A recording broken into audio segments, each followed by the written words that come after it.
They stop responding. They shut down. They walk away. They give one-word answers. Their silence stretches for hours or days or weeks.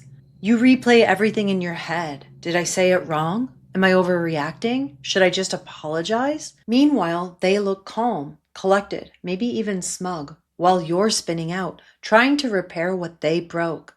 That is not a healthy relationship or communication. That is stonewalling, a psychological tactic and form of emotional control that leaves you anxious, off balance, questioning yourself, powerless, and desperate for connection. Hi, I'm Callie Sorensen. I have a master's in the psychology of coercive control, and I help people recognize manipulation, rebuild self-trust, and create relationships based on emotional safety, not silence. And today, I'm breaking down how stonewalling works and how to stop losing yourself in someone else's silence. So what is stonewalling? Stonewalling is when someone deliberately shuts down communication, not to calm things down, but to control, punish, or destabilize you. They withdraw, ignore, go silent, or refuse to engage, not to calm down or find peace, but to dominate the emotional space, make you question yourself, and keep you chasing connection. When someone's taking healthy space, it sounds like this. I need a little time to think, but I'll come back in an hour when I can talk calmly. That's emotional regulation. That's care. That is healthy. But stonewalling silently says you don't deserve a response. It's not about peace. It's about power. And if you've ever been on the receiving end of stonewalling, you know the silence is often louder than any scream. And to be clear, this is not the same as someone using the gray rock method. Gray rocking is when you reduce your emotional energy to protect yourself from manipulation. It's a healthy boundary, a tool for safety. You can check out my other video on gray rocking for more on this. On the other hand, stonewalling is when they pull back and withdraw emotional energy to manipulate you. It's a power move meant to make you chase, doubt, and lose your grounding. The goal of gray rocking is peace and protection from harm. The goal of stonewalling is dominance and control through confusion. One is a boundary, the other is a weapon. Stonewalling isn't being quiet. It's calculated silence used to punish, not protect. Why do people stonewall? Let's talk about what's really happening underneath. Toxic people don't stonewall to find calm. They stonewall to create chaos. They know that you're wired for connection. So when they withhold it, you panic. You spiral. You text, apologize, over-explain, and suddenly you look like the crazy one and they look like the calm one. Here are the main reasons toxic people stonewall. To punish you. This is silence as punishment. The message is, you hurt me, so now I'll hurt you by disappearing. It's meant to make you anxious, panicked, and desperate for repair.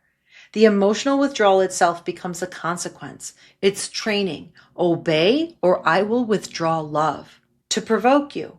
Here's where it turns darker. They want you to break, to cry, to yell, or to chase them.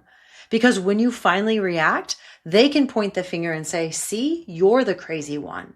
This is the setup for reactive abuse, and make sure you check out my other video on that tactic. It's when your normal human response to pain gets twisted into proof that you're the problem. To avoid accountability. If they don't engage, they never have to take responsibility. No discussion means no consequences.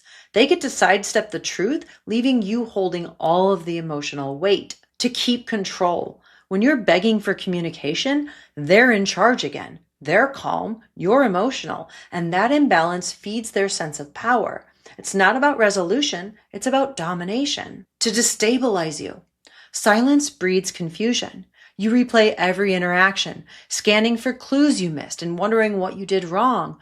That constant mental loop pulls your attention inward, away from your needs and towards salvaging the connection. When you're off balance, emotionally starved and exhausted, you start accepting tiny breadcrumbs of affection as proof that things are okay. You begin to excuse their behavior or take responsibility for their choices.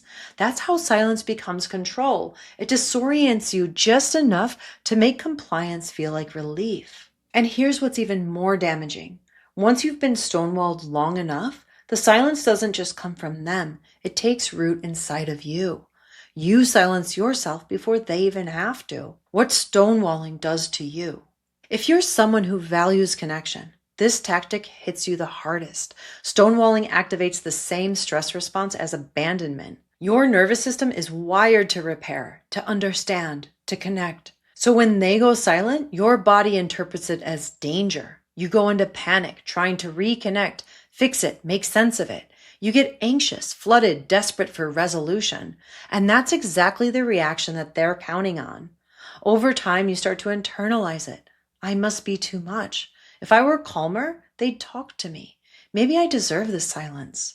You begin to self-censor. You stop bringing things up. You stop setting boundaries. You manage your tone, your words, your feelings, your needs, just to avoid the next withdrawal. Because eventually, the silence hurts more than honesty. That's how stonewalling creates compliance. It teaches you that your truth costs connection. And once that belief sinks in, they don't have to silence you anymore. You'll do it yourself. Overt versus covert stonewalling. Stonewalling doesn't always look like silence. Sometimes it's the loud and the quietness, and it comes in various forms.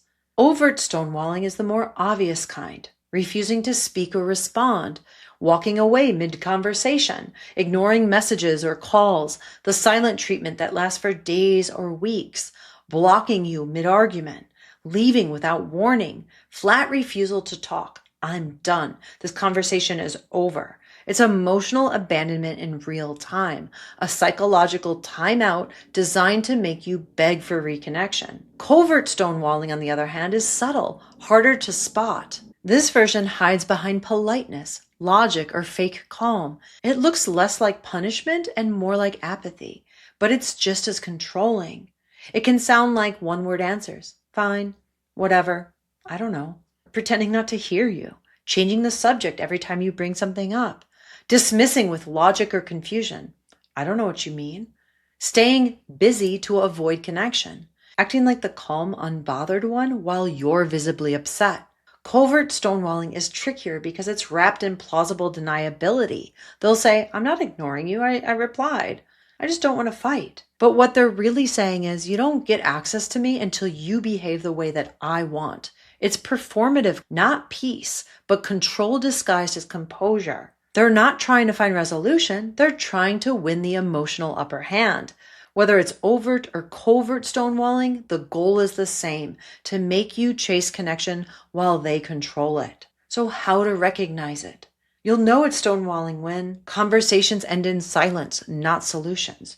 You're always the one trying to repair. You feel punished for bringing up your feelings or concerns. You leave every argument feeling like the villain. The key sign? You start prioritizing peace over your truth. You silence yourself just to avoid their silence. And here's how to tell what's really happening. If someone needs space in a healthy way, they can communicate that clearly. I'm overwhelmed right now. I really care about you and I care about this. I'll come back when I can talk calmly. Let's touch base again in 30 minutes. That's emotional regulation. That's care. If someone is stonewalling, they weaponize space. They make you feel unworthy of resolution, like you don't deserve to be heard until you behave the right way. So how to respond and protect yourself?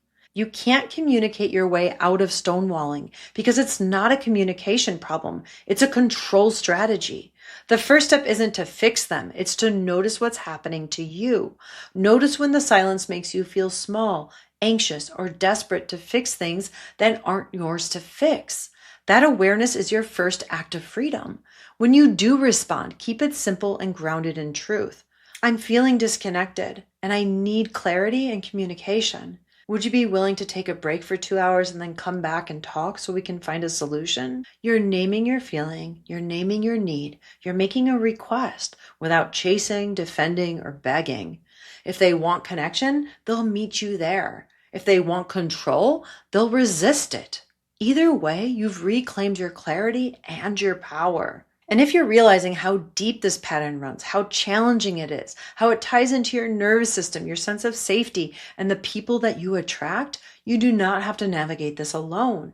This is the work that I do every day. You can book a free one-on-one consultation with me in the link below, or join my online program, Become Ungroomable, where I'll teach you step by step how to rebuild self-trust, break toxic cycles, and communicate from clarity, not fear. Because real connection isn't about control, it's about two people meeting vulnerably in the truth, caring about the other person's feelings and needs. And you deserve that kind of relationship. Thanks for watching, and I'll see you in the next video.